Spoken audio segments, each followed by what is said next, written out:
하나님의 말씀을 봅니다. 에베소 6장 10절에서 20절의 말씀 보니까 10절이 이렇게 돼 있죠. 끝으로 이렇게 돼 있습니다. 오늘로서 에베소서 전체를 다 마무리를 하게 됩니다. 그러니까 바울도 에베소 교회에 편지를 보내면서 마지막으로 이제 하는 얘기입니다. 10절에 이렇게 돼 있습니다. 끝으로 너희가 주 안에서와 그의 힘의 능력으로 강건하여지고 마귀의 관계를 능히 대적하기 위하여 하나님의 전신갑주를 입으라. 우리의 씨름은 혈과 육을 상대하는 것이 아니요 통치자들과 권세들과 이 어둠의 세상 주관자들에게과 하늘에 있는 악한 영들을 상대함이라. 그러므로 하나님의 전신갑주를 취하라. 이는 악한 날에 너희가 능히 대적하고 모든 일을 행한 후에 서기 위함이라. 그런즉 서서 진리로 너희 허리띠를 띠고 의의 호신경을 붙이고 평안의 복음이 준비한 것으로 신을 신고 모든 그 뒤에 믿음의 방패를 가지고 이로써 능히 악한 자들의 모든 불화살을 소멸하고 구원의 투구와 성령의 겁 곧 하나님의 말씀을 가지라. 모든 기도와 간구를 하되 항상 성령 안에서 기도하고 이를 위하여 깨어 구하기를 항상 힘쓰며 여러 성도를 위하여 구하라. 또 나를 위하여 구할 것은 내게 말씀을 주사 나로 입을 열어 복음의 비밀을 담대히 알리게 하옵소서 할 것이니 이 일을 위하여 내가 쇠사슬의 메인 사신이 된 것은 나도 이 일에 당연히 할 말을 담대히 하게 하려 하심이라. 아멘. 자, 올 한 해 우리가 계속 붙잡아야 될 단어가 정복의 현장입니다. 그래서 에베소서를 통해서 정복의 현장에 대한 쭉 말씀을 나오다가 끝으로 이리 돼 있죠. 결국은 이겁니다. 근데 우리가 영적 싸움이라고 생각할 때 두 가지를 쏘면 안 됩니다. 첫 번째는 꼭 하나님의 일과 이 사단의 일이 거의 파워가 동등해 가지고 피 터지게 싸우는 싸움을 얘기하는 게 아닙니다. 이미 승리한 싸움을 얘기를 하는 겁니다. 또 이 영적 싸움이라고 하는 것이 지금 눈앞에 내가 굉장히 어려우니까 여기서 이겨내게 된다. 물론 그것도 영적 싸움이겠습니다만은 13절에 이렇게 돼 있죠. 그러므로 하나님의 전신갑주를 취하라. 이는 악한 날에 너희가 능히 대적하고 모든 일을 행한 후에 어떻게 하고 서기 위함이라 라고 되어 있습니다. 이 영적인 싸움도 미래하고 연결되어 있습니다. 그죠? 그래서 우리가 왜 영적인 싸움을 해야 되겠냐? 왜냐하면 영적인 세계가 있습니다. 근데 이 영적인 세계는 딱 두 가지입니다. 그러니까 굉장히 파악하기도 편해요. 뭐냐? 하나님의 나라냐 아니면 사탄의 나라냐, 둘 중에 하나입니다. 중간이라는 건 없어요. 또한 하나님의 배경을 가지고 움직이냐 아니면 사단의 배경을 가지고 움직이냐 이겁니다. 또 하나님의 역사냐 사단의 역사냐 여기에 관련되어 있습니다. WHO에 보면 세계보건기구를 건강을 이렇게 정의를 했더라고요.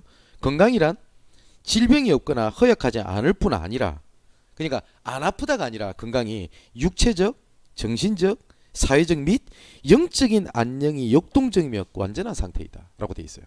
그러니까 원래 WHO에서 영적인 건강을 포함시키냐 마냐라는 것 때문에 논란이 되게 많았습니다. 왜냐하면 너무 종교적인 거 아니냐 이해는 하지만, 근데 WHO가 결국은 영적인 부분들을 인정을 하게 된 겁니다.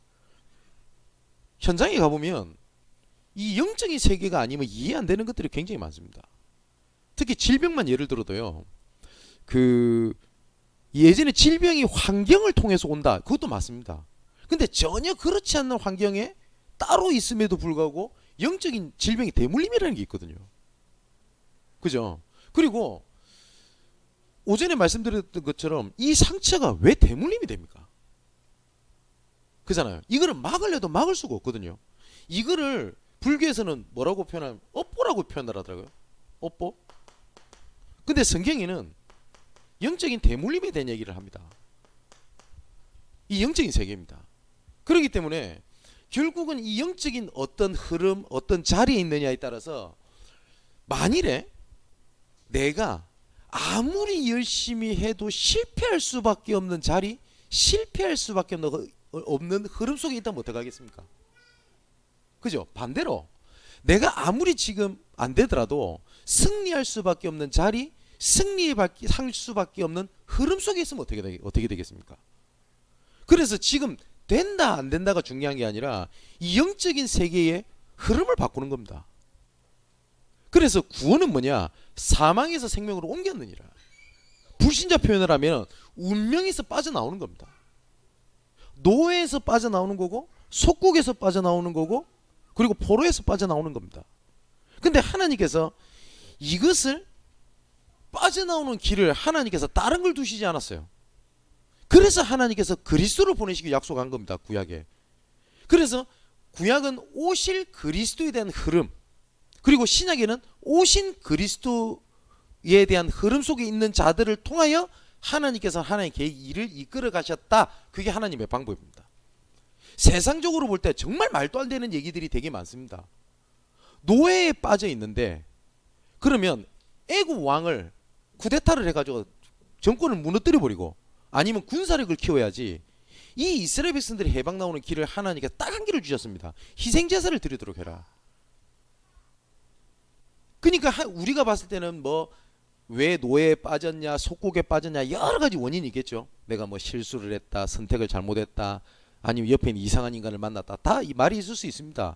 근본적인 것은 하나님께서 언약의 백성이 언약을 놓친 거랍니다. 그래서 언약 회복을 하나님께서 영적인 흐름에서 빠져나오는 유일한 길을 말씀하신 겁니다. 포로로 잡혀가게 됐거든요. 이 포로에서 나오는 길 때 하나님께서 뭐라고 말씀하시냐? 성전을 지으래요. 이 말이 됩니까? 포로로 잡혀가지고 돈도 하나 없지, 건강 다 무너졌지, 그리고 자녀들은 다 뿔뿔이 흩어졌지. 근데 하나님은 뭐라고 말씀하시냐? 성전을 지으래요. 그거를 피부로 와닿고 할 만한 그게 아니었잖아요. 그걸 보고 뭐라고 그러냐? 비밀이라고 얘기를 합니다. 근데 이 비밀이라고 하는 거는 골로새서 2장 2절 3절에 보니까 그리스도를 바울이 이렇게 표현합니다. 하나님의 비밀 되신 그리스도, 이렇게 되어 있거든. 하나님의 절대 주권, 절대 계획을 여는 열쇠가 누구한테 있다고요? 그리스도 안에 있어요. 그래서 복음을 알아가는 것이 모든 걸 알아가는 거고요. 그 복음을 안다고 하는 것이 모든 걸 안 거고, 복음 속에 있다는 것이 내가 모든 걸 다 가진 겁니다. 그래서 하나님께서 그거를 뭐라고 말씀하셨냐? 영적인 싸움이다 라고 말씀을 하셨어요. 그러면 성경에 보니까 영적인 싸움을 해야 될 이유가 있습니다. 싸움을 한다는 말은 대적해야 될 존재가 있다는 말이겠죠. 이 존재가 불신자들은 어디서 왔고 어디서 끝나는지를 몰라요. 그래서 성경만이 딱 얘기하고 있는 겁니다. 창세기 3장에 하나님을 떠나도록 방해하고 역사했던 존재가 있습니다. 이게 사단입니다. 이 사단이 언제인지는 모르지만 인간이 창조되기 이전부터 존재했던 타락한 천사입니다. 근데 다윗도 이렇게 고백하거든요. 우리를 천사보다 조금 능력이 낮도록 창조하셨다. 이건 신분을 말하는 게 아닙니다. 능력입니다. 격투기 대회 세계 1등 챔피언이 타락한다고 격투기 실력이 없어지는 게 아니죠. 그 능력이 있는 천사가 타락을 해서 인간에게 출현하게 된 겁니다. 이 사단이 6장에 시대를 움직이게 된 겁니다. 11장에 보니까 문화를 만들어 버렸어요. 그래서 어떻게 만들었냐? 원래 인간은 하나님과 함께 있어야 됩니다. 그런데 사단은 뭐라고 얘기를 하냐? 하나님과 함께 없어도 된다라고 얘기를 합니다. 그래서 가장 첫 번째, 네가 하는 편 될 수 있다. 네가 하면 못할 게 없다. 열심히 하는 자에게는 못할 게 없다. 열심히 하면 된다. 지금도 사단이 똑같이 얘기합니다. 굉장히 감동이 됩니다. 그죠? 야, 세상의 주인은 너야. 세상의 주인공은 너야. 노력하는 자가 예를 들어서 노력하는 자는 못할 게 없어. 굉장히 강력하게 다가오지 않습니까? 근데 그게 뭐냐? 창세기 3장, 6장, 11장.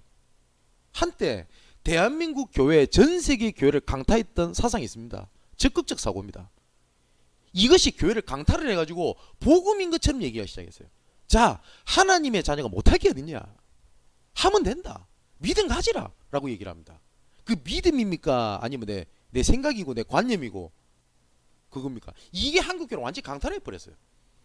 근데 신기하죠? 그런 목회자들이 전 세계 몇 명씩 일어났는데 그런 목회자들의 책을 불신자가 읽어도 전혀 거부 반응이 없어요. 맞거든. 근데 오래 지나지도 않았습니다. 그렇게 했던 교회들이 막 무너지기 시작했고요. 그 자녀들이 자살하기 시작했고 그 교회들이 부도가 나기 시작을 했어요. 분명히 성경이 그렇게 돼 있습니다. 마태복음 16장 13절에 20절에 보니까 사람들이 나를 누구라 하냐? 그때 주는 그리스도시여 살아계신 하나님의 아들이십니다. 그때 예수님께서 이렇게 말씀하셨습니다. 이 반석 위에 내 교회를 세우리니 음부의 권세가 이기지 못하도록 하겠다. 그 예수가 그리스도라는 고백 위에 내가 교회를 세울 것인데 교회 무너지지 아니한다 그랬습니다. 근데 언제부터 이제 교회가 무너지는 시대가 돼버렸어요. 코로나 때문에 얼마 전에 제가 기독교 신문에서 봤습니다. 코로나 때 교회가 어려워서 문을 닫았대요. 그러면 예수가 그리스도라는 복음이 코로나를 못 이긴단 말입니까? 물론 원인이 될 수 있겠습니다만은 진짜 복음이 아니면 무너져요. 어쩌면 무너져야 될 수도 있어요. 그죠? 신천지 몇 명이 들어와가지고 교회가 망합니까?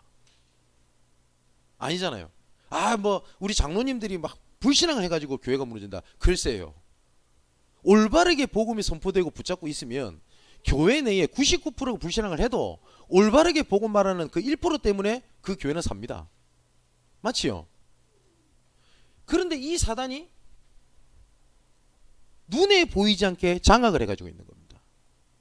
자기 존재를 드러내지 않아요. 그래서 사람들을 사도행전 13장, 16장, 19장에 우상 점술 무속으로 막 밀어넣는 겁니다. 목사님 저는 우상 숭배하지 않습니다. 성경에 그렇게 돼 있어요. 탐심은 곧 우상 숭배니라 라고 돼 있거든요. 여기에 쉽게 말하면 이겁니다. 우선순위. 내가 복음 외보다 더 가치 있는 그것을 사단은요 우상 숭배로 딱 잡고 있는 거예요. 제가 이런 사람 많이 봤습니다. 전혀 복음을 우선순위로 붙잡지 못해요. 근데 내가 하고 있는 일을 최선을 다해서 달려가는 겁니다. 그러면서 스스로 어떻게 쏟고 있냐? 나는 하나님을 믿는데 왜 잘 안 됩니까? 말씀도 들어요. 많이 듣는데요. 우선순위가 안 바꿨잖아요. 그게 사도행전 13장, 16장, 19장이란 말이에요. 여기에 따라 영적인 상태가 다 결정되는 겁니다. 이걸 보고 불신자 상태라고 얘기를 하는데 주보에 나오죠. 신분 자체가 어떻게 돼 있냐? 요한복음 8장 44절에 너희 아비 마귀라고 돼 있어요. 기분 나쁜 말인지 모르지만 너희 아비 마귀. 누가 얘기했냐? 예수님께서 직접 처음부터 속이는 자요, 처음부터 거짓말하는 자요, 처음부터 살인한 자라. 분명히 예수님께서 뭐라고 말씀하시냐? 너희 아비 마귀. 혹시 너희 아비 마귀 이 말을 하는데 혹시 기분이 나쁘시다. 그러면 저를 개인적으로 찾아오시기 바랍니다. 도와드릴게요. 여기에 예를 들어서 도둑놈아 이랬는데 혹시 기분 나쁘다 도둑질 하셨을 겁니다. 맞지요? 도둑질 안 하면 전혀 그 말에 찔리지 않아요. 근데 너희 아비 마귀 이러면 어떻게 됩니까? 그죠? 한때 이랍니다. 왜 자꾸 교회에서 귀신 얘기하냐? 왜 자꾸 사단 얘기하냐? 아니 이 시대가 어느 시대인데 혹시 구원 못 받은 사람일 수도 있습니다. 현장에 가면요 영적인 세계가 아니면 이해 안 되는 것들이 넘친다니까요. 여러분 가위 눌림을 의사에 가면 뭐 여러 가지 뇌파가 어쩌고 저쩌고 얘기합니다. 그런데 그런 거하고 멀쩡한 사람이 내가 가위 눌리다 뭐가 보이는데요? 뭐가 누르는데요? 뭐라고 자꾸 얘기를 하는데요? 이걸 의학적으로 어떻게 설명합니까? 그죠? 아니 그런 일이 실제로 있습니까? 넘친다니까요. 압니까? 그래서 우리 금동 원사님 사역하시는 그 의왕에 한번 따라가 보세요. 그러면 귀신 보는 사람이 수두룩합니다.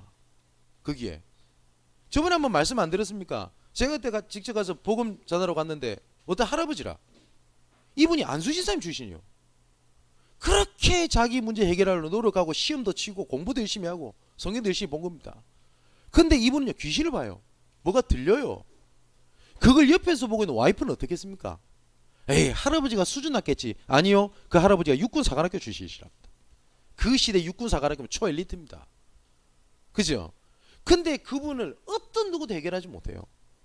근데 교회가 얼마만큼 약하냐? 그런 노인들을 불러 사람 모아야 될 거 아닙니까? 경제적으로 열악하잖아요. 주변에 있는 교회에서 돈 얼마 줄게, 교회 나오세요, 이렇게 하는 거예요. 그러니까 그 교회는요, 노인들이 많이 모입니다. 그러고 보니까 신문에도 났더만요. 진짜 중요한 거 얘기 안 해주는 거예요. 근데 이 할아버지가 어느 날 예수 그리스도를 내 마음속에 주인으로 영접을 하게 된 겁니다. 그리고 내가 듣기로는 교회에서 오라니까 안 간다 안 합니까? 이분은 돈이 필요한 게 아니거든요. 은과 금은 내게 없으나 내게 있는 건 내게 주노니 나사렛 예수 그리스도 이름으로 일어나 걸으라. 그 신분에서 해결되는 길이 그리스도에는 없습니다. 이 사단이 자기 존재를 드러내지 않지만 마태복음 18장 28절에 보니까 수고하고 무거운 짐, 정신문제라든지 사도행전 8장 4절에서 8절에 보니까 뭐요? 마귀에게 눌린 자들이 되어 있습니다. 모든 질병이 귀신병이냐 이렇게 얘기는 하는 건 아닙니다. 근데 상당수 영적 문제와 관련되어 있는 질병들이 굉장히 많습니다. 그러다가 누가복음 19장에 보니까 이렇게 죽으면 지옥 가요. 근데 이렇게 지옥 가는 것이 문제가 아닙니다. 이거에 대한 영적인 대물림이 자녀들에게 내려가기 시작하는 거예요. 영적 싸움에 대한 이유가 이겁니다. 왜냐? 이게 불신자의 배경입니다. 여기서 해결하려고 사람들이 여러 가지를 몸부림을 치는 겁니다. 교회를 다니는데 요거 똑같이 종교생활하는 사람들 많거든요. 이런 사람들을 만나면요, 두 가지 때문에 말을 못 해주는 사람이 있어요. 첫 번째, 분명히 종교생활을 하고 무너질 수밖에 없는 길로 달려가고 있는데 너무 확신을 가지고 달려가요. 말을 못 해줘요. 또 반대로 종교생활하다가 무너질 때는 완전히 무너져 버린 겁니다. 어떠한 위로도 하지 못할 만큼 좌절해가 무너지고 있는 사람이 있어요. 그래서 얘기를 못 해줘요. 현장에 가면 이게 널려 있다니까요. 그래서 하나님께서 사망에서 생명으로 옮겼느니라. 우리의 이쪽의 흐름을 하나님께서 바꿔버린 겁니다. 그래서 이 흐름을 바꾸는 하나님의 비밀인 그리스도를 보내신 겁니다. 자, 그래서 이 현장을 살려내야 되고, 하나님께서 미래를 향한 하나님께 중요한 것을 두고 오늘 본문에 보니까 전신갑주를 취해라 라고 말씀을 주신 겁니다. 여기 몇 가지를 말씀을 드리겠습니다만, 처음에 진리 허리띠다 라고 되어 있거든요. 여기에 제가 원어를 잘 모릅니다만 저는 신학자가 아니라 가지고 이 원어를 보면 이 허리띠라고 하는 것이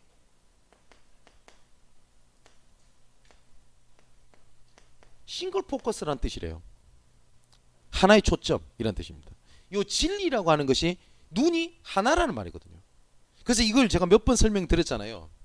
우리가 사진을 찍으면 이 사진을 초점을 어디다 두고 찍냐에 따라서 사진이 완전히 다 달라집니다. 만일에 이 마이크를 싱글 포커스로 잡아가 사진을 찍으면 이것은 선명하게 나오지만 뒤에 배경이 흐릿하게 나옵니다. 이거를 싱글 포커스. 그리고 멀티 포커스로 찍으면 다 선명하게 보입니다. 근데 우리가 288장입니까? 찬송에 보면 구속한 주만 보이도다. 세상의 풍랑이 잔잔하니 구속한 주만 보이도다. 이렇게 돼 있거든요. 그러니까 우리가 복음만 보는 거랑 복음도 보는 거랑은 달라요. 근데 성경은 예수만 보라고 돼 있지, 예수만 생각하라고 돼 있지, 예수도 생각하라고 안 돼 있다고요. 무슨 말인지 이해되시죠? 진리의 허리띠라고 하는 것은 오직을 얘기합니다. 그리고 여기 보니까 호심경 이렇게 번역이 되어 있는데 옛날 성경에는 흉배라고 되어 있거든요. 이 흉배라고 하는 거는 우리 가슴을 얘기를 하는 겁니다. 이거는 구원의 감격하고도 관련되어 있습니다. 제가 이런 표현을 많이 쓰거든요. 구원에 대한 감사와 감격을 잃어버리면 사단은 우리를 불신자하고 똑같이 고난 가운데 빠지게 만들 수 있어요. 불신자하고 우리가 다를 게 없잖아요. 그죠? 민수기에 보면 하나님께서 이렇게 말씀하신 게 있습니다. 너희가 거룩하니 내가 거룩하니 너희도 거룩해라. 그럼 거룩하다가 무슨 말이죠? 이 거룩하다는 말이 구별되다라는 뜻입니다. 이것이 학원 가면 그냥 보면 돼요. 근데 주의 일에 쓰이면 이걸 보고 성물이라고 얘기를 합니다. 구별되어서 쓰이기 때문에. 그래서 우리가 구별된 자라고 해서 성도라고 표현을 하는 겁니다. 그죠? 그리고 구별돼서 예물을 드리는 것이기 때문에 성물이라고도 이렇게 표현을 하거든요. 불신자 우리가 똑같아요. 그죠? 그러면 한 번은 예전에 섬기던 목사님께서 한 번은 그 거룩을 이렇게 설명하신 적이 있습니다. 굉장히 일리 있다는 생각이 들어요. 불신자들 있으면요, 별로 거룩하도 안 한 게 그분 표현입니다. 맥주 한잔 하라고 하면 죄 짓는 것처럼 벌벌 떨면서 어디 가서 딴 데 하고 있고, 지각은 맨날 하면서 그걸 거룩이라 구고 앉아 있고. 근데 거룩은 뭐냐? 불신자들이 조금 한잔 하자다 같이 받아주고, 그분 표현입니다. 그런데 똑같이 문제가 왔는데 나는 무너지고 있는데 저 사람 무너지지 않는 거예요. 이상하게 저 사람은 괜찮은 거예요. 그때 이 사람이 마음 문제가 찾아온다. 그걸 보고 거룩이라고 얘기를 한다. 이렇게 표현하셨어요. 저 굉장히 일리 있는 그 표현이라고 생각을 합니다. 우리가 불신자들에 비해서 좀 죄를 덜 짓고 를 얘기를 하는 거룩을 말씀하신 게 아니거든요. 우리 교회라는 뜻도 밖에서 불러내다라는 뜻이잖아요. 에클레시아라는 뜻이. 그래서 우리가 성도라고 얘기를 하잖아요. 하나님께서 부르신 간격입니다. 이거 놓치면 우리 사단에게 다 놓치는 거예요. 그리고 세 번째 투구되어 있습니다. 이거는 구원이죠. 제일 중요한 구원을 의미한다고 보면 됩니다. 그리고 방패가 나옵니다. 방패는 방어용이죠. 그 믿음의 방패라고 되어 있습니다. 맨날 이걸 막으면 되겠습니까? 전쟁하는데. 그잖아요. 맨날 맞고 피한다고 전쟁 이깁니까? 아까 우리 랩런트랑 얘기했는데 그 배틀그라운드라는 게임이 있대요. 그래서 하도 애들이 재밌다고 하길래 그래서 다운을 받았네. 아이패드에. 근데 처음에 시작하자마자 총이 없어요. 제가 빨가벗고 팬티 메고 돌아다니는 거예요. 근데 그거를 총을 주워야 된대. 나는 몰랐잖아요. 총을 찾으려고 30분 동안 팬티 메고 돌아다니는 거예요. 제 캐릭터가. 그래서 열받아가지고 게임 지어버렸어요. 그랬더니 애들이 다 놀라면서 뭐라냐면 30분 동안 살아있는 자체가 기적이래. 그 게임. 그러니까 방패 이러면서 막 빨가벗고 돌아다니면 안 됩니다. 그래서 성경에 성령의 검 말씀하시고. 아까 마일제가 하고 있던데 다시 한번 해봐야 되나 이 생각도 들기도 합니다만은, 또 평안의 복음에 예비된 신을 신고라고 되어 있습니다. 이 전도를 얘기를 하죠. 하나님께서 이렇게 영적인 무장에 대한 말씀을 하셨습니다. 왜냐? 현장이 널려 있거든요. 그리고 오전에 말씀드렸던 대로 현장이 진짜 안타까운 현장이 널려 있습니다. 그게 우리 랩런트들이한테 현장을 얘기해 줄 필요도 있어요. 우리 교육자가. 그래서 이런 현장이 있다. 그리고 조금 그 코로나가 좀 괜찮아지면 제가 한번 하고 싶은 게 몇 가지가 있는데, 우리 선교부원들이 한 번씩 제가 해외에 중요한 사역이 있을 때 한번 가보자는 거예요. 저랑 진짜 현장이 어떤지. 그죠?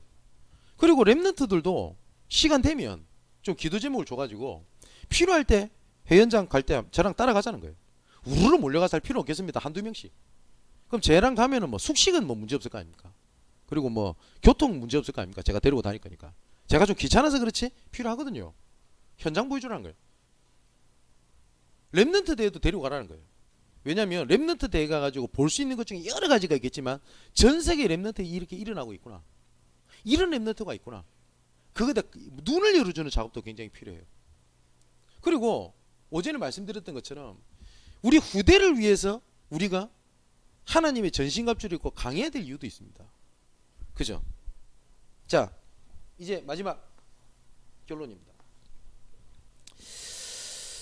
오늘 18절에 이렇게 되어 있습니다. 모든 기도와 간구를 하되 성령 안에서 기도하고 이를 위하여 깨어 구하기를 항상 힘쓰고 여러 성도를 위하여 구하라 라고 되어 있습니다. 이 옛날 성경에는 뭐라고 되냐면 무시로 기도하고 라고 되어 있거든요.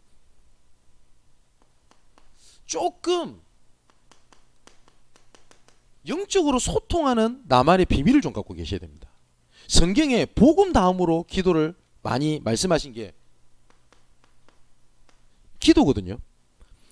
이 기도는요, 내가 눈에 보이지 않지 하나님의 보좌가 움직이는 시간입니다. 그리고 이 하나님의 기도 때문에, 우리가 하나님께 드린 기도 때문에 세계가 움직입니다. 시 공간을 초월해 가지고. 분명합니다. 여기에 나 자신이 있는 겁니다. 이 속에. 이게 기도입니다. 지금 된다 안 된다 뭐 응답이 있다 없다 그것도 맞겠지만 하나님의 보좌의 흐름과 역사, 세계의 흐름과 역사 속에 내가 있는 겁니다. 그죠? 지금 당장 응답이 없다고 방향을 잘못 잡으면 안 되잖아요. 그래서 우리 렘넌트들에게 기도 많이 하면 공부 잘하게 된다. 기도 이런 식으로 가르치지 마세요. 기도 많이 하면 공부 다 잘합니까? 그럼 예수 믿는 사람 다 1등 해야 됩니까? 어디 성경에 그리 돼 있어요? 그잖아요. 그게 아닙니다.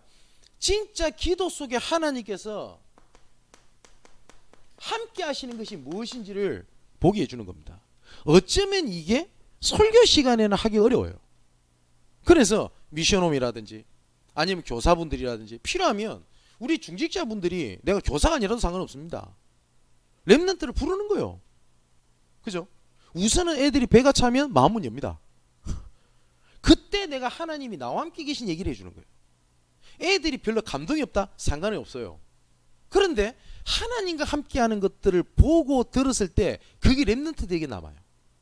그게 제가 그렇게 감동받은 건 아닌데 어떤 전도사님이 뭐 이유를 가지고 저한테 얘기했는지 모르겠습니다. 본인이 하나님과 함께하고 하는 것들 있잖아요. 그거를 쭉 글로 남기더라고요. 글로. 이 어쩌면 이거 읽어볼 때마다 야 이거 너무 끼워 맞추기식 아닌가? 라는 생각이 들어요. 또 글은 또 재밌게 쓰세요. 또 무슨 뭡니까 그 강심장인지 모르겠는데 저는 절대로 못하겠는데 그거를 또 우편 또 프린트해가 또 나눠줘요. 또 보내주네. 난 잘 안 봤어요. 근데 보내줘요. 우편가 본인이 낼 거 아닙니까? 근데 이래 볼 때마다 뭘 한 번씩 제가 어릴 때 느꼈냐면 진짜까? 이런 거 있죠. 야 이거 신기한데? 이런 것들을 제가 느끼게 됐었어요. 그때. 하나님께서 이렇게 하실 수 있겠구나 라는 거. 그런 것들을 보게 해준 것도 굉장히 필요합니다. 렘넌트들에게. 그래서 이런 기도 속에서 뭘 내가 확인하게 되냐면 내가 어떠한 자리에 있고 어떠한 흐름 속에 있는지에 대한 정체성입니다. 여러분, 다윗이 양치기를 하면서 왕을 준비했을까요?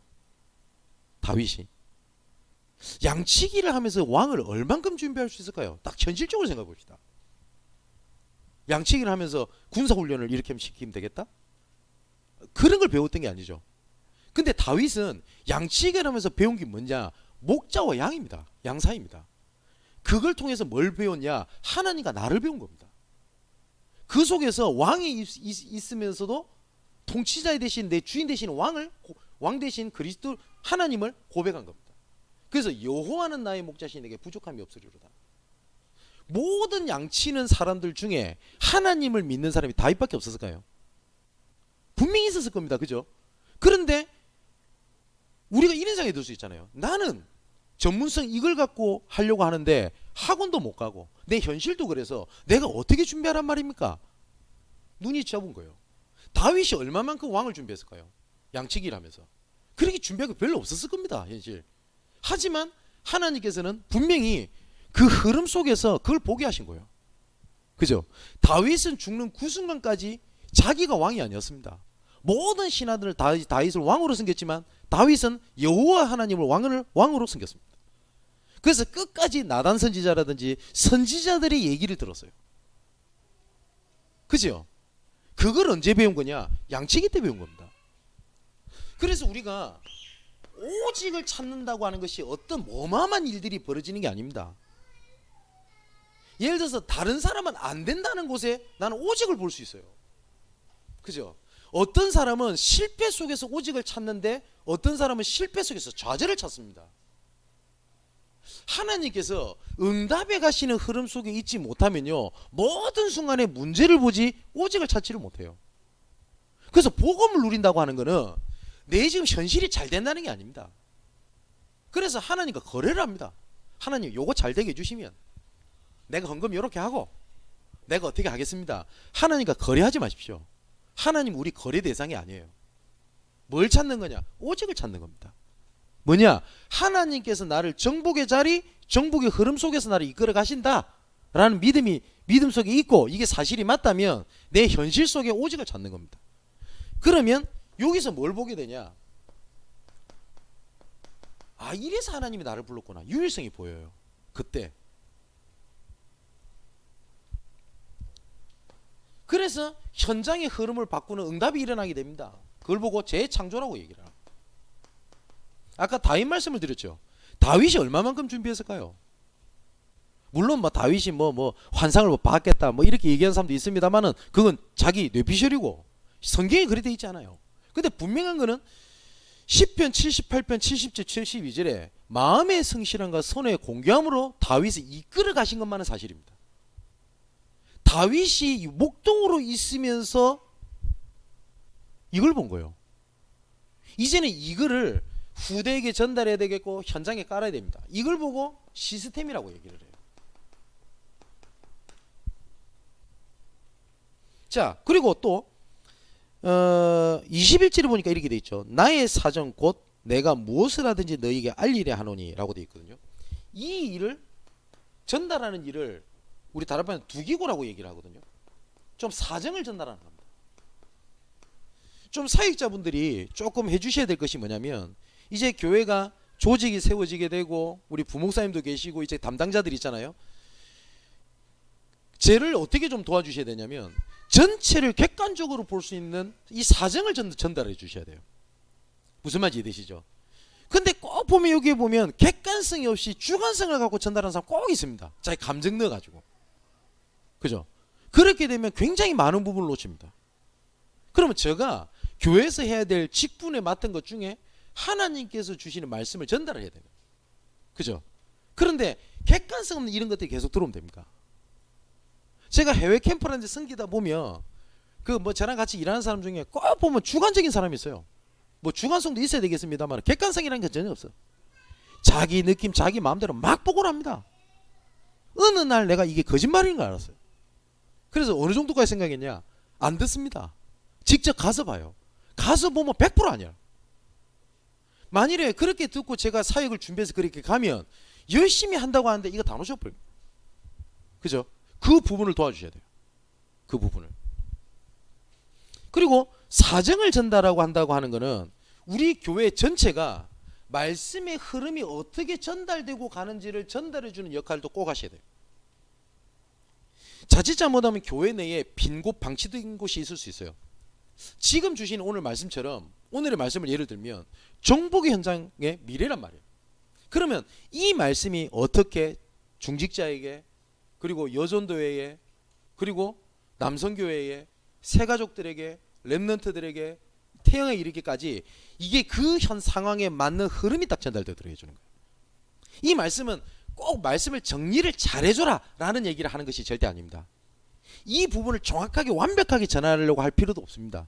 어쩌면 정말 겸손하지만 확신 있게 내가 이번 말씀을 통해서 주셨던 하나님의 은혜를 전달하는 겁니다. 그걸 보고 포럼이라고 얘기를 하죠. 이게 이 작은 포럼이 나를 살려내는 겁니다. 또한 남을 살려냅니다. 그 포럼을 듣고 우리 렘넌트들이 자라나기를 시작하는 겁니다. 이해되시죠? 이 말씀이 흐름이 어떻게 전달될 수 있겠냐? 그 역할을 하는 겁니다. 제가 부교육자로 있을 때 이 한 가지만 얘기하고 마치겠습니다. 부교육자로 있을 때 그 교회에서 제가 차량 운행을 했어요. 근데 방금 예배를 마치고 차량 운행해서 가는데 대화를 할 거 아닙니까, 성도들이랑. 방금 예배를 마치고 딱 등을 돌아섰는데 말씀이 뭔지를 하나도 모르더라고요. 근데 이분들이 안 듣고 믿음이 없냐? 아니에요. 뭘 그때 느꼈냐면, 아, 이분들이 말씀은 듣는데 말씀을 붙잡지를 못하는구나 라는 생각이 들대요. 그래서 제가 뭘 했냐면, 그 노트북이 있으니까 그때 당시에 노트북을 가지고 목사님의 말씀을 내 나름대로 녹취를 한 겁니다. 제가 뭐 완벽 녹취는 못하겠죠. 그래서 그러고 난 다음에 뭘 얘기했냐, 필요한 건 이렇게 줄을 쳤어요. 이거를 복사를 해가지고 그 차 운행을 할 때 그분한테 나눠드린 겁니다. 그러니까 다들 좋아하시더라고요. 그러면서 뭔 얘기를 하냐, 내가 받은 은혜를 얘기를 한 겁니다. 그래서 오늘 말씀에 목사님이 1번, 2번, 3번 이 얘기를 했지 않았냐, 붙잡으세요 이렇게 얘기한 게 아니에요. 내가 받은 은혜를 얘기해요. 그리고 지난주에 받은 은혜를 얘기를 한 겁니다. 그랬더니 차량 운행이 굉장히 의미 있게 됐어요. 그래서 나중에 그 뭡니까, 이 녹취록 이렇게 그 나눠주고 하는 게 교회 분위기 타가지고 나중에 전 교인들한테 다 나눠줘요. 그러니까 나중에 이 그 차에 가서 이렇게 대화하는 게 이 좋았나 봐요. 그 이런 얘기들이 도니까 이제 여기저기서 뭐라냐면 와서 그 얘기 해달라는 거예요.